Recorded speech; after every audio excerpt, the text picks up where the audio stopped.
বিসমিল্লাহির রহমানির রহিম। আসসালামু আলাইকুম। জনতার রান্নাঘর থেকে সবাইকে জানাচ্ছি শুভেচ্ছা। আশা করি সবাই ভালো আছেন। আজকে যে রেসিপিটি করবো সেটা পরোটার একটা রেসিপি। এটা লাচ্ছা পরোটা করব। সেজন্য এখানে আমি আটা নিয়ে নিয়েছি। আটা দিয়ে করব 1.5 কাপ আটা। লবণটা দিয়ে দিচ্ছি গোটা চামচ থেকে বেশি। লবণ আর আটাটা মিশিয়ে নেই। মিশানো হয়ে গেছে। আর এখানে নর্মাল পানিটা আছে, অল্প অল্প পানি দিয়ে শক্ত একটা ডো করতে হবে। এই ডোটা কালকে আমি করেছিলাম, নরম ছিল ডোটা। পরোটা বানিয়েছি, পরোটাটা অবশ্য হয়েছে, কিন্তু লাচ্ছাগুলো তো দেখা যাচ্ছিল না, সেজন্য আর সেটা বাদ দিলাম। আর এই জন্য আপনাদেরকে বলে দিচ্ছি শক্ত করে ডোটা করবেন।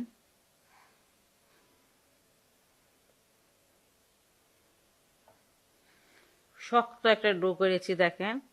ডোটা কিন্তু শক্ত করতে হবে। ডোটা আমার হয়ে গেছে। এখন আমি পরোটাগুলো বেলে নিব। আপনি যদি চান তাহলে 10 মিনিট রেস্টে রাখতে পারেন। আমি আজকে আর রেস্টে রাখবো না, না রাখলেও হয়। পরোটাগুলো আমি বেলতে চলে আসলাম। আমি মোট 3টা পরোটার লেচি কেটে নিয়েছি।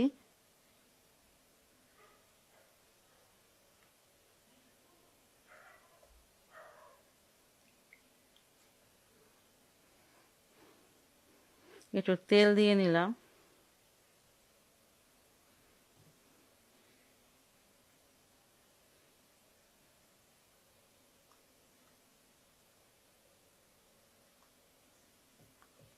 বাস, বেলাটা হয়ে গেল। আচ্ছা, এখানে আমি তেল দিয়ে দিচ্ছি কিছুটা।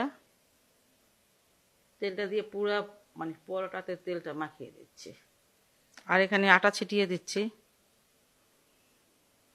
এটা শুকনো আটা। এই কাজটা আপনি ছুরি দিয়ে করতে পারেন বা পিজা কাটা দিয়ে করতে পারেন, যেটা হাতের কাছে থাকে সেটা দিয়ে করবেন। এই যে পাতলা পাতলা করে একটু কেটে নেবেন। কাটাটা হয়ে গেছে আমার। এখন আমি একদিকে এটা কাটাগুলোর সাথে জড়ো করে নিব। কাটাগুলো সব উঠিয়ে নিবেন, তারপরে করবেন কি, এই 2 সাইডটা ধরবেন।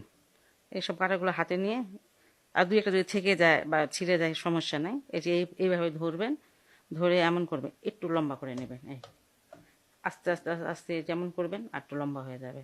তারপর এটাকে মুড়িয়ে নেবেন এইভাবে। সহজ, খুবই সহজ।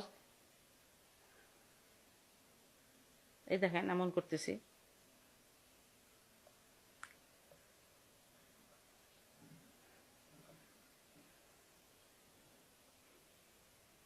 একটু হাতে তেল লাগিয়ে নিলাম, আর আলতো হাতিটাকে একটু চেপে দিচ্ছি।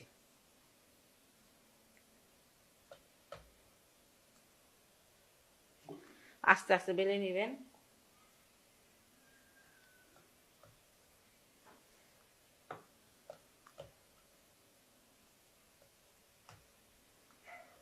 এই যে হয়ে গেল, এর থেকে বড় আর করবো না, বাস এতটুকুই থাকবে। অন্যগুলো এইভাবে করে আমি বেলে নিব। পরোটাগুলো আমি ভাজতে চলে আসলাম। চুলায় একটা ফ্রাই প্যান দিয়েছি, আর দিয়েছি 1 চামচ তেল। আর এখন দিয়ে দিচ্ছি পরোটাটা।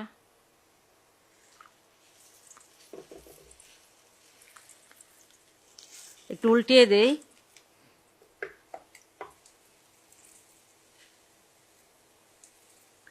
আঁচটা কিন্তু বেশি থাকতে হবে।